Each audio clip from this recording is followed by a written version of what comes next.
people. Can I get a hello?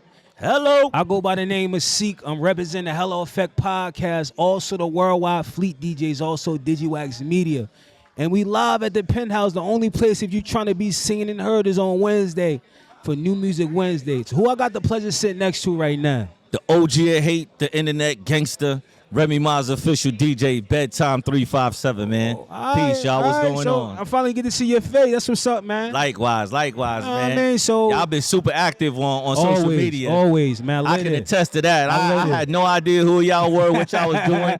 I've been researching y'all IG account for a minute and some change. I even had to stop and ask my co-defendant DWI, yo, what is this Hello Effect about? Yeah, man, I appreciate it. You know, I appreciate that kind of hate. All right. So check this out, man. I already know that you're a DJ. Where are you from, though? Where you representing from? I'm from Mount Vernon, New York, man. 914 Westchester County.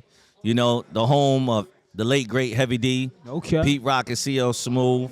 The YGs. You know what I'm saying? That's a fact. Born, you know. All right, so when did you fall in love with DJing? I say about 2000, the year 2000, courtesy of my brother Chuck Mass. He started out as the DJ. I was just pretty much handling the business aspect of it. One thing led to the next, where his time was being preoccupied by his work, and he could no longer make the events. So because we had people signing contracts, somebody had to go there to start these events, and one thing led to the next, and it wound up just being me carrying the load for the family. Nah, that's what's up. So what you love the most about DJing, though? The people's reaction.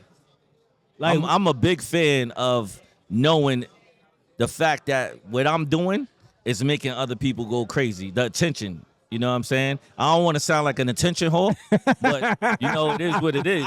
You know, I love the reaction of the people.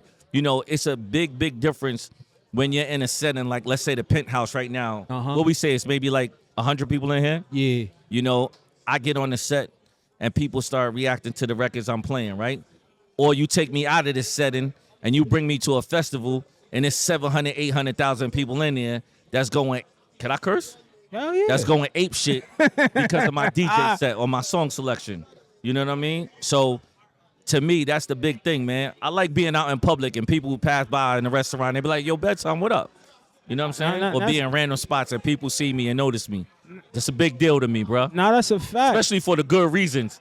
If it was for bad reasons, you know, it's a different story. But thankfully, 98% of the time it's for something good. Nah, that's a fact. So name one thing that you love about hip-hop and name one thing that you miss about it, because you're a DJ. You know what I mean? You got a huge responsibility to playing records. You know what I mean? So what you love about it? One thing I love about hip-hop is the growth. Okay. Watching the growth, being a part of the growth, experiencing the growth, seeing the growth. You know, it's been significant change from the KRS-One, Melly Mel, Furious 5 days to right now. Even if you go from DMX to Jay-Z to some of these new artists like my man Kodak Black, or A Boogie. You know what I'm saying? I love experiencing and seeing the growth. I'm grateful that I've been able to be a part of it and still be a part of it.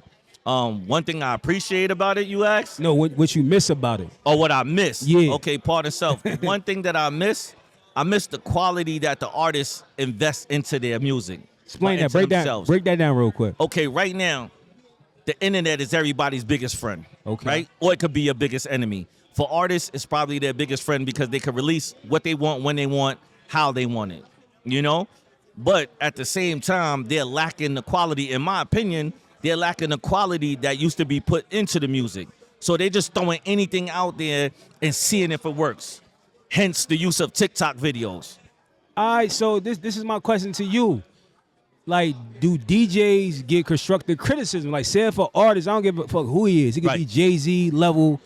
If something is not good, are you saying something, or are you just playing it because Jay-Z and all the other politics shit that go behind closed doors? Let me ask you something.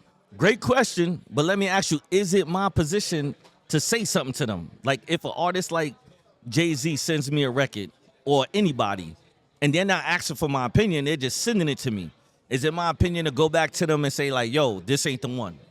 I mean, not you per se. I think somebody in their team should. Okay. So, for instance, like Remy, I work for Remy Ma, right?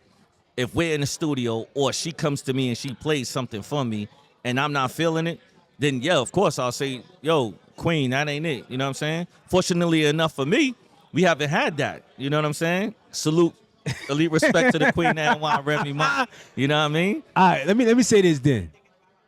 So you would play something that you don't like? Absolutely not.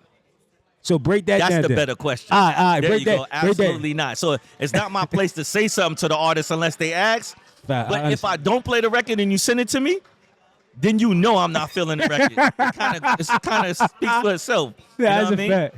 And with that being said, make sure y'all check for me 5 days a week. I'm on air at 10 p.m. to 12 a.m. Party 1019 at iHeartRadio, and on 88.1 FM every Monday night from 8 p.m. to 9:30. If y'all looking for the FM spins as well. All right, one last question before we get up out of here. How has it been working for Remy? It's been an experience. It's been an experience, man. More positive than negative, thankfully. Okay. It has allowed me to see the world through a different lens. And to be totally transparent, it has allowed DJ BedTyme to become a household face and name. That's what's up. Where a lot of doors are open. That's what's up. That would necessarily be closed if I was just Robbie Regular. You know what I'm saying? I respect Word. It. All right, it's great being DJ BedTyme, man. All right, let the people know where they can follow you and support you at, man. All social media is the same at DJ BedTyme357. That's BedTyme with a Y. The number's 357 after that. Hello. You know what I'm saying? And y'all can check my website, DJBedTyme357.com for everything, man. You know the vibes already. It's your boy Seek once again, representing the Hello Effect podcast, also the Worldwide Fleet DJs, Did You Ask Media. Don't miss out on this interview. Hello.